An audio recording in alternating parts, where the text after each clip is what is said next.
everyone, welcome to yet another episode of Judgy Designer, and we are here to take you through a very dynamic UI. So this card animation serves as a very dynamic UI which changes color, and this is a final effect that you would expect. So let us start without further ado. So to start, we have started with the typography. We have took Rosa 1 regular as the title font size, and we have also used Proxima Nova as the regular one, which will also serve as a numerator as well as the L1s, which is the body copy. So we have two L1s that we have defined the title, and also we have a title 3. Similarly, we have a color palette which comprises of two basic colors and a common palette.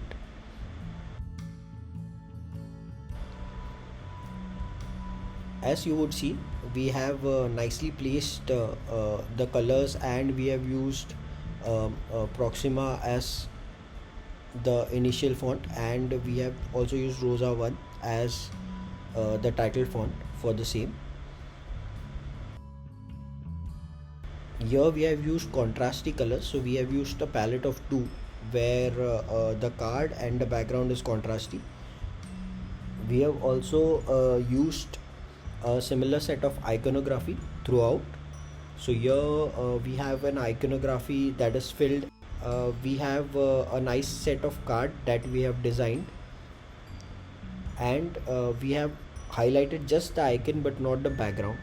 So here the primary focus is always on the card, and the Judgy Designer is also highlighted, which is basically here.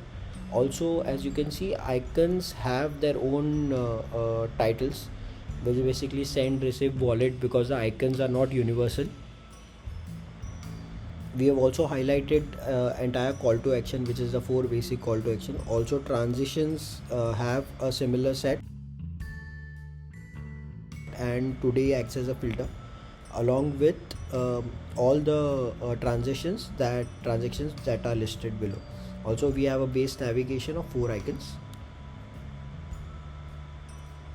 Here, as you can see, so there are two cards. So there is one contrasty card which we have used.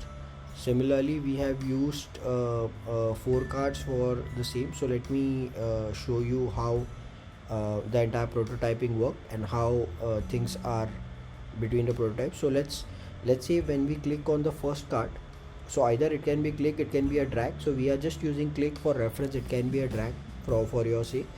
We are currently not using any easy in ease out, but we will use a nice easy in ease out effect, and similarly we will have a easy in ease out effect pasted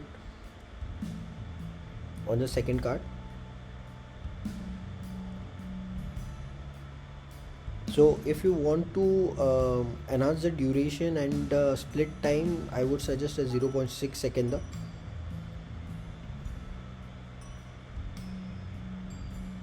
So just to make sure that the loop is completed, what we will do is we will use the middle card as the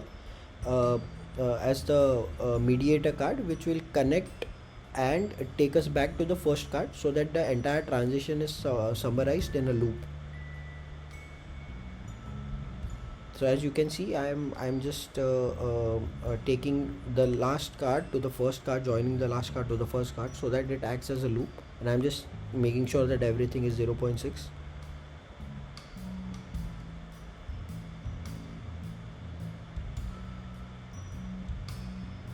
Yeah, so here is the final animation.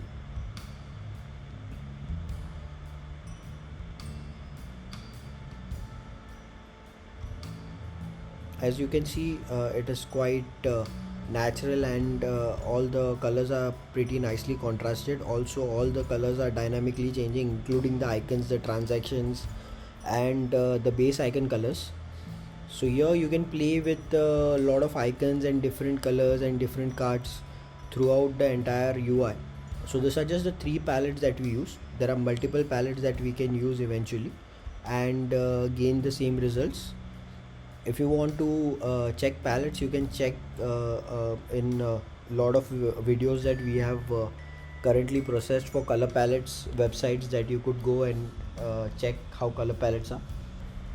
Also, as you can see, we have nicely placed the denominator's value, that is after dot, in the ratio of half or more than that, so that the actual number is nicely visible and it doesn't take more space. So the fraction is nicely adjusted, but also it doesn't take more space overall. Also, the card number and the value is highlighted, which is the basic first thing that needs to be like introduced in the entire system.